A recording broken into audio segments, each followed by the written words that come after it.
Hola, soy Benja. El día de hoy hablaremos de parte del mundo visual en el que estamos inmersos, la televisión. Primeramente, y para entrar en contexto, recordemos que del mundo del teatro y la fotografía surge una nueva semántica que deriva en la imagen en movimiento.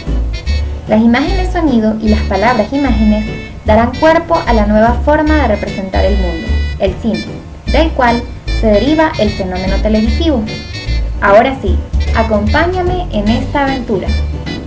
Aquí hablaremos de una prehistoria de la televisión, la cual comienza a finales del siglo XIX extendiéndose hasta 1935. Para estas épocas existía una necesidad de mostrar al mundo las imágenes captadas por una cámara, imágenes de hechos noticiosos.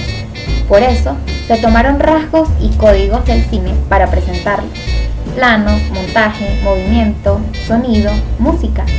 Sin embargo, el método de presentación no sería a través de una pantalla grande, sino más bien mediante la televisión, lo cual consiste en la transmisión de imágenes a distancia mediante ondas electromagnéticas.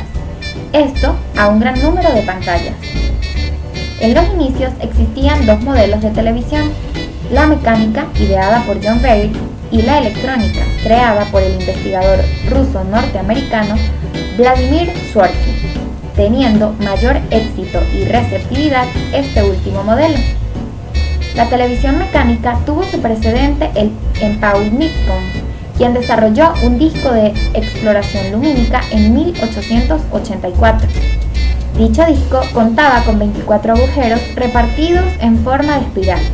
Cuando giraba, proyectaba luz gracias a células de selenio, un semimetal que funcionaba como transmisor. La idea básica consistía en registrar la luminosidad de todos los elementos de la imagen, píxeles de manera secuencial, para realizar en el extremo del receptor una reconstrucción de la imagen. Sin embargo, el calor proyectado por las células de selenio era muy fuerte, además de que la imagen no era muy buena, razón que llevó a Zworykin a desarrollar una televisión que funcionara mediante un mosaico de células fotoeléctricas, de manera que se evaporaba metal sobre una superficie de mica, las cuales adquirían una carga eléctrica diferente en función de la intensidad de la luz de la escena, mostrando así una imagen más definida. Esta fue la televisión electrónica. Aún así, la televisión mecánica funcionó una vez creada la primera compañía de televisión del mundo, llamada Televisión Limited, en 1924, obteniendo 2 años después la licencia experimental. Y así, el 10 de septiembre de 1929, en colaboración con la BBC de Londres, comenzó sus transmisiones de prueba. Por otro lado, la televisión electrónica trabajaba en la estadounidense RCA a finales de los años 20. Así, en 1931, montó su primera antena en la terraza del Empire State Building, el edificio más alto de Nueva York, comenzando así con sus emisiones de prueba. Desarrollando mejor la idea sobre la televisión, podemos decir, basándonos en el sistema más sencillo, que consiste en una cámara de video, una videograbadora y un monitor. La cámara efectúa las tomas, un video. Estas pasan a la videograbadora, la cual es capaz de grabar sobre cinta magnética las imágenes, las cuales luego pasan al monitor mediante un sistema emisor antena, lo que ha ido mejorando de manera progresiva. ¿Pero qué transmite exactamente la televisión? ¿O cómo inicia la televisión tal cual hoy la conocemos? Con el estallido de la Segunda Guerra Mundial, la televisión se convirtió en una herramienta subordinada a los intereses políticos, como instrumento ideológico del partido nazi, el cual a su vez se encargó de transmitir otros acontecimientos importantes, hechos culturales, esto como elemento distractor ante la guerra, por ejemplo, los Juegos Olímpicos de Berlín en el año 1936. Es decir, que fue gracias a los nazis que tenemos televisión.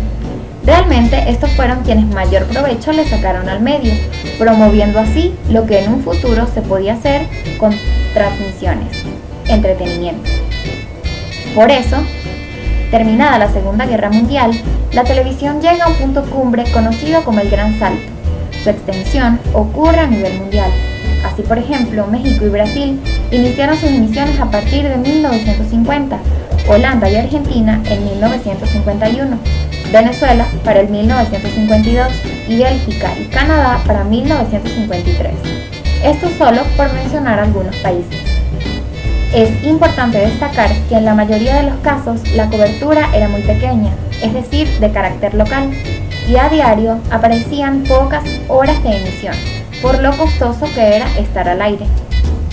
Sin embargo, poco a poco este mundo de la pantalla chica fue creciendo gracias a la receptividad popular, motivo de que los gobiernos y empresarios dedicaron sus esfuerzos e imaginación para construir una red de satélites comunicacionales en 1960, lo que deriva en el primer ejemplo de difusión mundial, presentándose la transmisión de los primeros Juegos Olímpicos mostrados al mundo a través de la televisión, celebrados en Tokio en 1964, como también uno de los hechos más trascendentales en la historia de la humanidad, la llegada del hombre a la Luna en 1969. Por otro lado, se desarrolla en 1940 una patente entre México y Estados Unidos para poder presentar al mundo una televisión a color, basada en tonos primarios, dejando a un lado la gama de grises presentados en la televisión a blanco y negro. Esto estuvo a manos del mexicano González Camorrera. De manera que la estética de la televisión, o más bien del video, adquirió un nuevo semblante. ¿Por qué estética del video y no de la televisión? Bien, la televisión es un fenómeno de transmisión a distancia.